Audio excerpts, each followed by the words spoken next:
I can't see anybody. Oh. Ready? No, thank you. Hi, everyone. Happy early Mother's Day from all of us here. We're all here, moms and daughters, talking about some fun stuff. I'm here with my two daughters, Olivia and Christina, and my daughter Victoria is here with baby Scarlett, and we're here with our mom and Nana, 4 generations, and you'll get to meet some of our other moms too. So I'm curious, what is some of the best things that Nana does? So some of the best things that Nana does to me would have to be the holidays.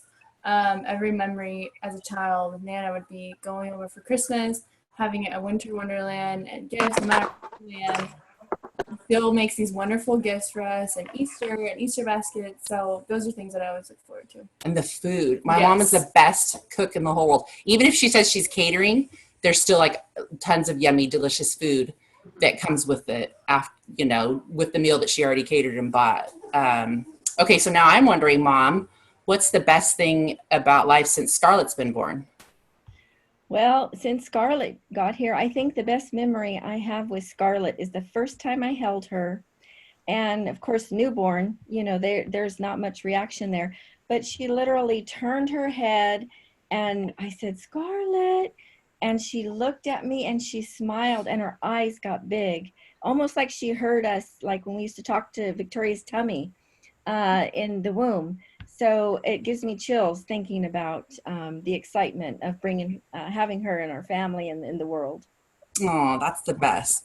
What about you, Carrie Marie? What's the best thing about your mom? Best thing she does? Well, my mom is an amazing planner and organizer, as we all know, and it's a trait that I have luckily also inherited. And I'm in the process of planning my wedding, which hopefully is in 4 months. And being so planned and organized, it's helped me stay sane during all this. And the way she can put together a plan and execute it, even when you see it at the Komen race or just in our life or the holidays, it's just impressive. Yeah, I think what my mom does best is get people to say yes. And I used to for years think it was just us because we can't say no to our mother and the Italian mother guilt. But then I realized, nobody can say no to her. She's a top fundraiser. People give her money. She gets all these people to volunteer. Whatever she's into, she rallies all these people. So I realized that it's not just the mother's guilt component. It's actually her charisma and her ability to inspire others. So you can't say no. And hopefully that rubs off on my daughter. So she'll always say yes and not say no. We'll have to see.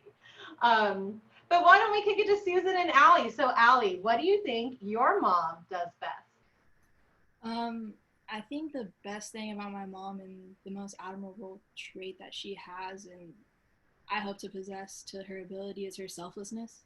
I think it's pretty ironic that I got Caretaker of the Year because the person who my entire life I've looked up to and the person who I try to emulate is her and her ability to put everyone first and really take care of all their needs. So that's what I admire most about her. Well, that made me cry. Yeah. Well, then, Susan, it's only fair that you then tell us what you think Allie does best. Do you know what's so funny is Allie was my caregiver, and she was this amazing softball player. And she had a scholarship, and I was diagnosed with cancer, and she turned in her scholarship to stay with me. And I said, "Allie, please don't." And she said, "No." She said, "I'll work really hard and I'll get another scholarship." And we went through it together, and we reached out and helped so many women going through cancer while I was going through it. And then she wound up getting a scholarship to the #1 team in the nation. So it was pretty amazing. Awesome. Pretty amazing. She's there's a song it's called "This Girl Is on Fire," and whenever I hear that song, I think of her because she's pretty unstoppable. What do you want to say, Christina? What I do best that you're thinking? Yeah, I mean, you just are always helping people, and if you're not helping people, you're bored basically. You're always there to, if anyone needs you, you're there for them no matter what. If you're close to them, that's a good thing. It's sad when I'm bored. Yeah. Well, I didn't get a chance to share what my daughters do best. Oh yeah, because she's a mom. She skipped me. Uh, without a doubt, 100%, it's their support, unwavering support of me from initial diagnosis and to when I had my double mastectomy. They've supported me in every way you can think of. I mean, Carrie was across the country at University of Florida when I was diagnosed, so she had to rely on her sister just to know that I was doing okay. It was hard for her to be far away. And Marie was just still in high school, but it didn't matter. They were just there for me, and they've never stopped. But like Marie said, where they're being asked to volunteer, or they're twisting, and all the events they volunteered for, and now husbands, extended family volunteering without question. The support has never wavered. They've never questioned anything that I was planning or was going to do. It's just, I always know I can depend on them. It doesn't matter what the reason is. And think, it'll be 23 years in July, so we're doing something right. We can keep on doing it, but I couldn't do it without the support of these beautiful daughters of mine. We all keep having girls, but finally Carla's going to break the streak. We got a boy Have a on boy. Around the corner. So I gotta thank Victoria. Girl club. So I have to thank Victoria for the best thing she ever did. Well, she's done a few things, but the best thing she ever did was give us little baby Scarlett last year. Scarlett, who's 11 months old. So we're grateful that we have Scarlett. And with Scarlett, we're making new memories. So that makes me think, all of you, what is something memorable? So Mom, can you think of something that's really memorable about me and my sister when we were little? One that stood out, I thought about this early, all day today, and I just started writing. But one thing I do remember, Becky has always been a problem solver. At a very young age, she really has. They went camping with Grandma and Grandpa, and my mom kept complaining that the screen door kept flying open and the stray dog kept coming in, and they would put boxes in front of it. Nothing worked.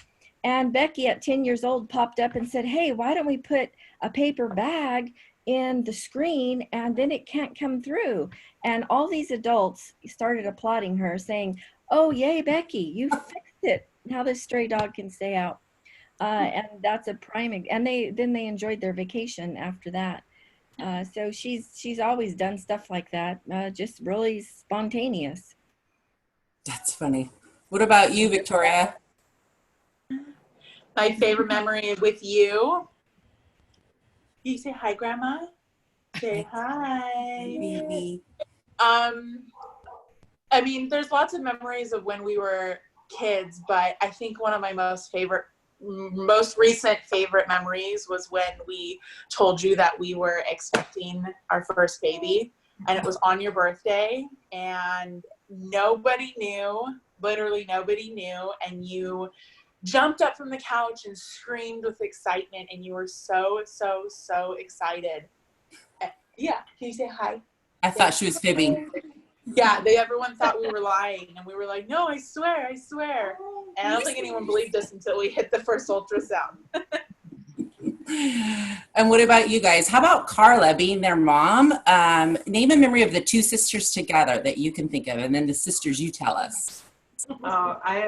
There are so many memories of these two. I don't even know where to start from, but I will share a really amazing recent memory, because we do a lot of fun things as a family, whether it's Laker games or Dodger games and milestone concerts, whatever. But the three of us went to Paul McCartney last year, and before we let the other guys tag along, and that was, the fact that my daughters have loved the Beatles and love Paul McCartney as much as I do, because he goes through multiple generations. Everybody loves him.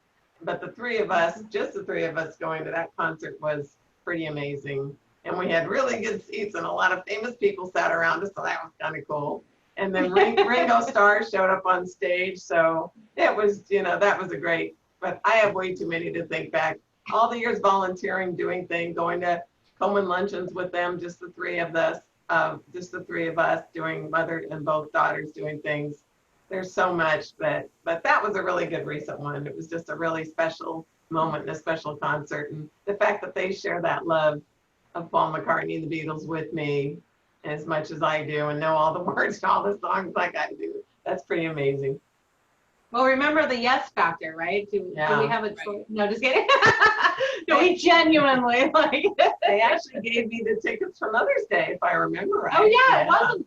Gosh, you know, what do we Perfect. do best? Give amazing Mother's Day gifts, right? Yeah. Thanks to Carrie. Carrie's connection. Susan and Allie, maybe you guys can share a fond memory with one another as well. Well, I think there is so many, like you say. I mean, there's nothing better than a mother-daughter connection. And when I got pregnant with Allie, I was pretty sick, and the doctor did not want me he wanted me to terminate the pregnancy, which was really hard for me to hear. And I thought, no, she is a fighter. She was a kicker. She was a fighter. And I thought, no, if God got me pregnant, I'm doing this. And when she came out, she wasn't crying. And the room kind of went quiet. And then the doctor said, she's just very content. And so she's always just been joy. And so we just laugh all the time together. But I remember when she was about 4 years old, it was Christmas time, and we were coming home from helping someone that was very, very sick. And she said, Mom, when we get home, do you want to open your present? And I thought, it's 3 days before Christmas. And I go, do you want to just wait? And she goes, but I got it from a religious store. And I go, oh. And she goes, well, how about if you just try to guess? And I said, I don't know, a cross? And she goes, I bet you don't know who's on it. And I said, Jesus. Good. So that was one of my favorite, and she just always makes me laugh. I mean, we do so much together. She's just a lot of fun. My favorite We're also lucky to have everyone all close to us too, especially during this being kind of stuck with each other or not stuck with each other, being limited. I know the first few weeks I thought, because we're all locally, I don't know if you guys thought this, I'll never take for granted not being able to just run over to my parents or tell them to come over or whatever when we really were separating each other, from each other. Of course, now we're like, okay, we need to be around each other. So do we have Mother's Day plans? I have plans for my mom. Surprise, she doesn't know them yet. But basically, she will have an entire day to not do anything, and me and Christina will do everything that day. We'll Nice. just have to wait and see. And Nana, we're going to have to surprise you, although this is part of her Mother's Day, to bring her in on this broadcast for the to have us all together 4 generations. And this will be Victoria's first Mother's Day. Do you know your plans yet, Victoria? I told my husband that I want some donuts for breakfast, and I want to be off mom duty for the day and probably lounge by our pool. That's my plan. Perfect. What about you? Yeah. What about you guys, Camix? Carrie, what are we going to do for Mother's Day this year? Well, I am not in the same household, so my visiting will be with the mask on, but we will be together at a social safe distance, and we're eating a lot of Italian food, just like we would on any other holiday if we were all together. And it's just me and my fiance will have masks on, and they will get to all be safe on their own. Susan and Allie, do you have plans? Allie, did you plan anything for your mom for Mother's Day? Well, what's pretty cool is my grandma actually lives pretty close to us. So, and my grandparents are luckily both alive. They're both in their 90s. Oh, So, wow. I know, right? Incredible. So we are gonna head over there and try to, within the parameters, go and drop some food off, try to make them feel special. So that's kind of the plan for the day. We have chalk, and so I'm going to put a basket of chalk out for everyone to do a message for my mom. So we're going to try to do our best social distancing, and we're going to eat outside so we can all stay separate. So it's going to be a different holiday because we're like a real huggy, kissy kind of family. Mm-hmm. So it's it's a different time, for us. And so we're going to do the best that we can to make it special for my mom. That's awesome. Well, we have a little bit of a surprise. I think she knows, but tomorrow our whole family is going to be together celebrating Christina's birthday. Yay! Like I said, all spread out, and my mom will be there, and my sister and my nieces, and we'll be able to do one giant family picture together. It'll be 20 feet long. So we're going to be together and take Mother's Day pictures together with my mom. But I love you, Mom, and happy Mother's Day. Thank you for everything you did with us, and also giving us our first haircuts. That's a story for another day. That is, there are so many stories. Funny, they're funny. It's shenanigans. Yeah, shenanigans. Totally. Yeah. Some of them Dad doesn't know, and he doesn't need to know. Cut my hair, Angel, if you're cutting hair. I have scissors. Touch up, because I can do that too. She does. She can do it all. Well, hair's beautiful, Angel. It's good to talk to everyone and see you all. Happy Mother's Day. On a scale Happy of Mother's Day. Mother's Day. Miss you, Rebecca. Miss you guys too.